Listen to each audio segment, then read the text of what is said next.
Swastiastu, kembali lagi di channel Santi Dharma Chandra. Kali ini Santi berada di Jerugede, Abian Timbul, Sarengkawan, Intaran, Sanur, Bali, tepatnya di nomor 16. Nah, biasanya Santi di sini kan bersama Ratu Resi Agung. Namun Ratu Resi Agung sekarang berada di Jakarta bersama Ratu Istri. Dan sekarang karena memang Santi tinggal di Bali, Astungkare, Santi bisa belajar menjahitan di sini bersama dengan Bung Biang, bersama keluarga yang ada di sini. Jadi Santi bisa banyak hal yang Santi pelajari di sini untuk belajar adat, budaya, terus belajar tentang agama Hindu seperti itu kan. Jadi untuk di sini Santi mau konsentrasi diskusi santai sih, nggak konsentrasi banget lah, maksudnya diskusi santai aja di sini. Apalagi ini untuk persiapan galungan. Tadi di video klip sebelumnya sudah ada persiapan galungan bersama Gung Biang, bersama yang ada di sini untuk belajar bersama tentang menjahitan itu apa, terus ngebanten persiapan untuk galungan itu seperti apa, seperti itu kan.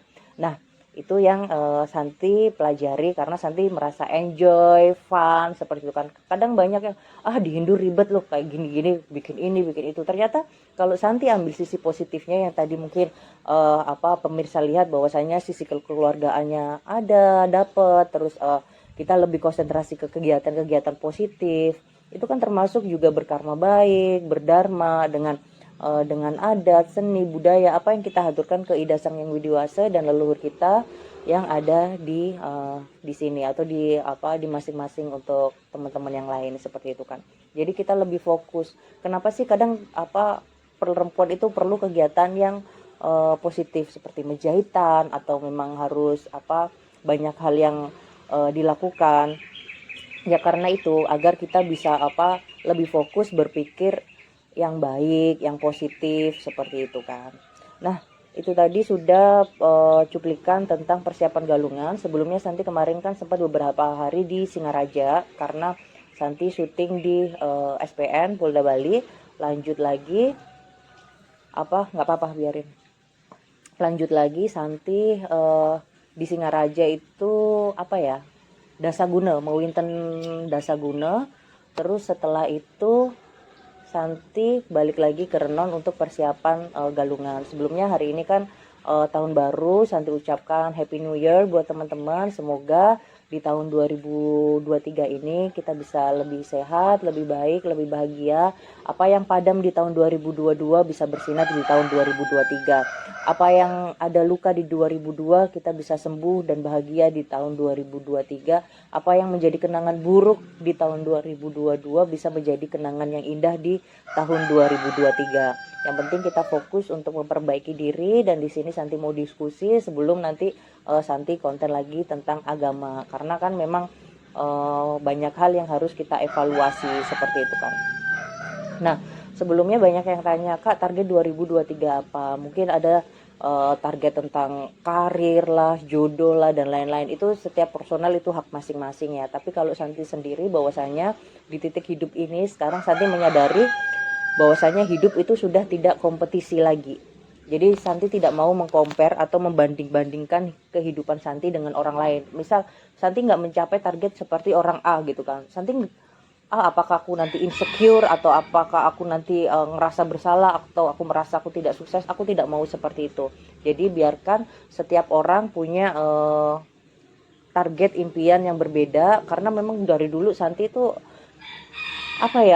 dari zaman sekolah atau kita itu terlalu banyak saingan-saingan antar manusia seperti itu kan, sampai kalau kita tidak sekolah tidak sesuai dengan teman atau gitu kan, nanti dianggap tidak sukses. Ketika tidak bisa jadi seperti ini dianggap gagal jadi manusia. Enggak seperti itu, karena sejatinya setiap manusia itu mempunyai tugas dan karma masing-masing seperti itu kan. Jadi kita kalau di Hindu kita benar-benar mengimani Pancasrada, kita nggak ada yang namanya iri dengki atau menganggap hidup ini sebuah persaingan atau enggak seperti itu. Jadi kalau kita bersaing ya bersaing dengan diri sendiri, menahan ego, amarah dan lain-lain seperti itu kan. Jadi kalau di tahun 2023 ini Santi lebih fokus untuk memperbaiki diri sih. Banyak yang aku tata, kalau kita memperbaiki diri itu seperti pondasi lah. Seperti pondasi kita, menapaki kita itu seperti apa, seperti itu. Jadi banyak hal yang memang Santi pelajari sama Ratu Resi Agung yang memang beliau sudah Santi anggap seperti guru, orang tua yang sering menasehati Santi. Jadi bahwasanya kita belajar di agama Hindu yaitu Trikaya Parisuda. Mungkin teman-teman sudah dengar ya, itu sebuah tapakan, sebuah pondasi hidup yang memang harus dimiliki umat Hindu, atau mungkin teman-teman Santi yang non Hindu mungkin ini kalau memang dirasa baik bisa diterapkan, karena ini sangat pengaruh baik kepada diri kita, karena itu sebuah afirmasi kita kepada badan kita, seperti itu kan. Jadi yang pertama itu kita manacika, yaitu berpikir bersih dan suci. Jadi apa sih fungsinya kita berpikir bersih dan suci? Bukan berarti kita kita lebih ke mengerti tentang kehidupan manusia dan tidak menghakimi orang lain. Biasanya kan Santi lebih ke, aduh kenapa sih dulu ya, kok kenapa sih orang itu seperti itu, oh kenapa ya orang ini seperti ini, kayak gitu kan. Enggak, tapi kalau untuk sekarang Santi, oh ya udahlah, kalau memang orangnya seperti itu, lebih ke mengerti gitu loh. Jadi ketika Santi nggak ada hak untuk menghakimi, tapi Santi ada hak untuk mendoakan untuk lebih baik, seperti itu kan. Karena Santi dulu juga bisa di tahap seperti ini juga melalui proses pendewasaan yang luar biasa, yang dulunya mungkin Santi petakilan, Santi yang sering overthinking atau seperti itu kan. Tapi Santi mau masuk Hindu itu nggak mau sia-sia gitu kan. Banyak hal yang harus Santi pelajari, banyak hal yang memang harus Santi terapkan di agama Hindu untuk di kehidupan sehari-hari, seperti itu kan. Nah, salah satunya yaitu tentang Trikaya Parisuda itu tadi. Bahwasanya kita sesuai dengan manacika tadi, bahwasanya berpikir yang bersih dan suci, seperti itu kan. Jadi itu berproses ya. Jadi kalau kita berusaha memahami, kita berusaha bahwasanya segala sesuatu itu sudah jalan dari Ida Sang Yang Widiwasa. Kita lebih ke menerima, kita tidak ke menyalahkan orang lain, tidak menyalahkan eksternal, tapi kita lebih mengerti dan memahami. Bukan berarti kita tidak berusaha, manusia harus tetap berusaha dan berdoa ya. Tapi banyak hal dalam berusaha kita, berjuang kita, ada tantangan, ada hal apapun yang memang itu ya udah kita bisa olah pikir kita, bahwasanya kita selalu untuk berpikir positif, seperti itu ya. Nah, yang kedua adalah wacika, yaitu wacika adalah berkata yang benar. Jadi kita tahu menempatkan diri. Ada yang tanya, gimana sih Kak caranya untuk dihargai? Yaitu kita berkata yang benar. Berkata yang benar bukan berarti kita harus ngomong terus, enggak. Tapi kita tahu ketika kapan kita bicara, kapan kita jadi pendengar, dan kapan kita harus diam, seperti itu. Jadi itu adalah harus jadi orang yang bijak ya, seperti itu kan. Gak mungkin oke lah kita ngomong, kita rasa kita omongan kita benar, tapi kita ego, kita nggak bisa mendengar orang lain, kita nggak tahu tempat, seperti itu kan. Itu berarti tidak bisa dikatakan sebagai wacika, seperti itu. Jadi yang benar-benar kita harus mendengar dulu, membaca situasi. Kalau kita dipersilahkan berbicara, ya udah kita bicara. Kalau memang itu ada kesempatan kita bicara, ya bicara. Bukan berarti kita harus seenaknya ketika kayak gini, enggak seperti itu. Jadi kita bisa menempatkan diri kita, obrolan kita, agar meskipun benar harus tetap sesuai gitu kan. Jadi biar obrolan kita itu enggak sia-sia, seperti itu kan. Jadi harus seperti itu. Jadi biar banyak kok orang pintar di Indonesia ini, banyak. Kalau Santi lihat di medsos, ini yang ngomong ini, ya semuanya bagus menurut Santi. Tapi tahu tempat nggak? Tahu kondisi nggak? Tahu perasaan orang yang diajak ngobrol, atau tahu lingkungan atau situasi. Nah, itu kan yang harus kita cek dulu sebelum kita berbicara, seperti itu. Nah, yang ketiga yaitu kaika, yaitu berbuat jujur. Ya udah, sebenarnya sih banyak faktor sih. Ketika kita berkata jujur, itu bukan berarti ada beberapa hal, yaitu karena memang ketakutan karena penghakiman orang ya. Terus yang kedua, karena memang mereka tidak mau mengambil resiko. Jadi ada faktor dua ini. Jadi yang pertama yaitu tentang kaika, yaitu tentang yang ketiga yaitu berbuat jujur, yaitu. Nah, misal dalam kondisi orang, aku dulu punya masa lalu seperti ini, tapi karena nggak mau dihakimin orang lain, takut dijudge, akhirnya orang itu berbohong. Nah, bagaimana sih kita dari orang-orang lain? Ya udahlah, biarkan orang itu berkata jujur apa adanya. Kalau semakin kita semakin ngejudge atau apa, orang itu jadi males berkata jujur kayak gitu kan. Jadi biarkan, oh ya proses hidupmu seperti itu, nggak apa-apa kok. Setiap orang nih selama belum waktunya meninggal itu masih berhak untuk memperbaiki diri gitu loh. Jadi kita sebagai manusia tuh nggak ada hak untuk menghakimi orang. Jadi semakin kita dengan ngejat sering menghakimi, sering memaki orang, itu semakin banyak kebohongan yang tercipta karena ketakutan seperti ini, ketakutan bahwasanya masyarakat nggak menerima, bahwasanya lingkungan tidak menerima kehadiran dari seseorang ketika berkata yang jujur seperti itu kan. Kalau orang semua dikasih kesempatan jujur, itu pasti akan lebih bagus seperti itu kan. Jadi kehidupan ini lebih harmonis dan lain-lain seperti itu. Nah, ada juga orang nggak mau jujur karena takut resiko, bukan karena dihakimi, karena memang dianya salah sendiri, udah salah terus menutupi diri sendiri, ibarat kata kalau udah luka borok tapi ya udah nggak mau jujur kepada publik, yang ada nanti menutup luka-luka tersebut seperti itu kan. Jadi nggak apa-apa, kita yang di sini kalau Santi lihat untuk Kak berkata jujur, ya kita hidup apa adanya aja, secara natural aja lah. Udah, orang mau suka atau tidak terserah lah. Orang kita mau model kayak gimana pun, berbuat baik pun segimanapun, kalau orang nggak suka ya mau gimana. Kita tidak bisa mengontrol pikiran orang agar oh ya kamu untuk suka aku terus gitu kan. Nggak bisa, kita nggak bisa mengontrol sesuatu hal yang di luar dalam badan kita. Misal orang mau benci kita, orang mau tidak suka sama kita, tapi kita ada kontrol, yaitu kita bisa mengasihi orang tersebut seperti itu. Jadi kita oh ya udahlah, kalau memang seperti itu ya nggak apa-apa, aku bilang kayak gitu kan. Lebih seperti itu sih, itu lebih ke proses dewasa, untuk lebih proses ke menerima diri kayak gitu. Nah, jadi kesimpulannya, jadi kita untuk hati kita bersih, pikiran kita bersih, dan lain-lain, maka itu menghasilkan sesuatu hal yang positif dalam diri kita. Jika hati kita bersih, maka akan menghasilkan pikiran yang akan bersih juga. Yang itu tadi di bagian dari Trikaya Parisuda tadi ya. Nah, ini Santi masih banyak belajar, bahwasanya nanti kalau bisa ada yang komen untuk Kak yang nanti seperti ini tambahan-tambahan, nggak apa-apa seperti itu.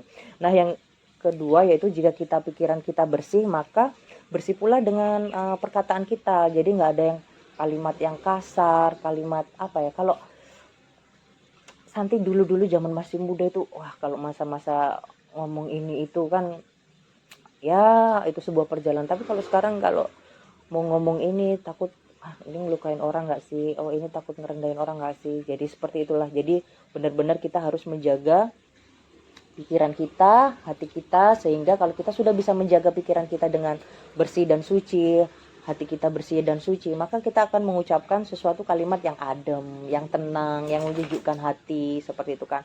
Jadi outputnya juga yang bagus gitu kan. Nah, terus jadi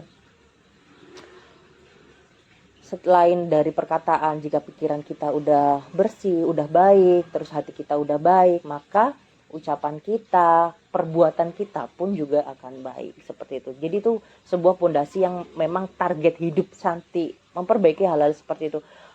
Bilang itu remeh banget sih, atau enggak, itu bukan remeh, itu bener-bener pondasi hidup banget. Santi pengen di tahun 2023 lebih banyak waktu ibadah, kayak sembahyang, puasa seperti itu.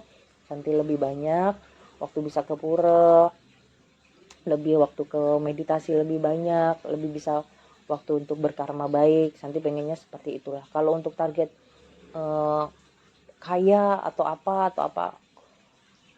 Santi tetap kerja dengan etos kerja yang disiplin, dan itu memang kalau kerja udah disiplin, apapun yang Santi lakukan dengan tulus dan tanggung jawab, maka dengan diimbangi dengan ibadah yang cukup, yang baik, biarkan Tuhan yang memberikan bagaimana sih itu karir Santi atau materi Santi atau apapun itu, udah biarkan yang ngikut lah. Biar Santi tinggal menjalanin aja sebagai tugasnya Santi sebagai manusia, karena Santi bukan penentu seperti itu kan. Nah, seperti itulah untuk target 2023. Apapun itu, Santi pengen lebih tenang hidup ini, lebih damai di tahun 2023 ini, lebih berhati-hati. Kalau orang Jawa bilangnya itu lebih eling lah, alon-alon gitu. Jadi tetap berjalan, asal perlahan-lahan, yang penting hati-hati, selamat sampai tujuan itu kan. Nah, seperti itu. Terus ada yang bilang, tak ada yang tanya, biaya hidup di Bali mahal nggak? Semuanya sama sih, tergantung pola hidup ya. Apalagi, tapi kalau buat teman-teman, apalagi yang teman-teman kuliah Santi atau apa, yang dari Jakarta atau Surabaya, lu tinggal di Bali, mahal nggak sih biaya hidupnya? Kalau Santi nggak, Santi tuh 10.000, 15.000, 20.000 per hari cukup ya. Kalau memang nggak ada meeting di luar, karena Santi tiap hari masak. Kalau masak kan saya ngejot pagi, nyiapin Banten, nyiapin yang di Canang atau di Pelangkiran, di Patme sama di Karang. Itu Santi masak. Jadi 15.000, 20.000 udah cukup lah.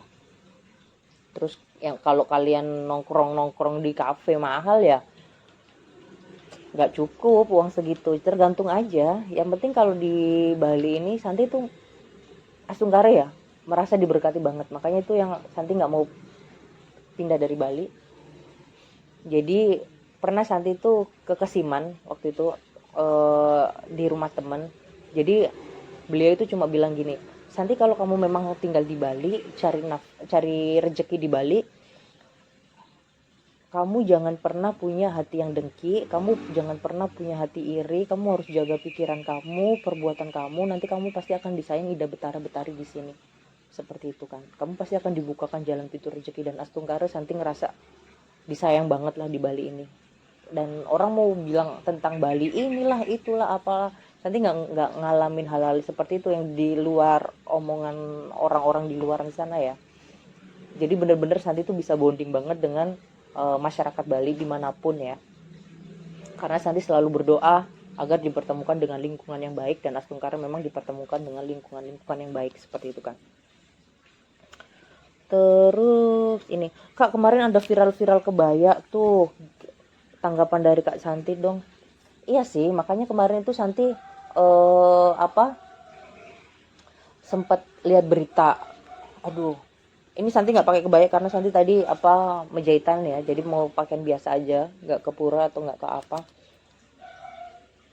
Tapi di Santi tuh punya komunitas perempuan berkebaya, bahwasanya kita itu bener-bener campaign tentang kebaya, tentang ini pakaian leluhur kita gitu kan. Jadi buat ya siapapun yang menggunakan kebaya dengan perilaku yang tidak baik atau asusila kayak gitu, janganlah seperti itu ya kan.